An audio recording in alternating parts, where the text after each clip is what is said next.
Hello guys, welcome back to my channel. ఈరోజు video ఏంటంటే రథయాత్ర.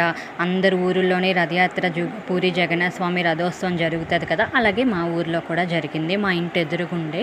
So మేము కొంచెం బయటకు వస్తే చాలు మాకు రథం కనిపిస్తుంది లాగినప్పుడు. సో అందరం బయటకు వచ్చేసాము. మా ఫ్యామిలీ మొత్తం, మా బాబాయ్ పిన్ని అందరూ కూడా వచ్చారు. చూడండి ఎంతమంది జనాలు వచ్చారో, పక్క వీధుల్లో నుంచి, పక్క ఊరు నుంచి అందరూ వచ్చారు ఇక్కడ రథం లాగుతుంటే చూడడానికి. ఇంకా చాలా అంటే చాలా మంది జనాలు ఉన్నారు. పాపం మా వారైతే మా బాబుకి కనిపించాలని ఎత్తుకొని మరీ చూపిస్తున్నారు. అదిగోండి ఫైనల్గా రథం అయితే వచ్చేసింది.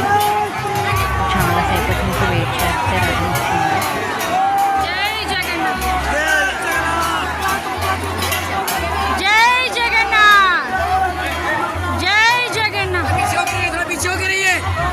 ఇంకా జగన్నాథ స్వామిది మనం దర్శనం అయితే చేసేసుకున్నాము. ఇంకా అక్కడ ప్రసాదం అది కొంచెం కొబ్బరికాయలు అవి కొడతారు కదా, అవి ఇవ్వడానికి అయితే అక్కడ రథం వెయిట్ చేస్తే. Thank you for watching. This is mini vlog.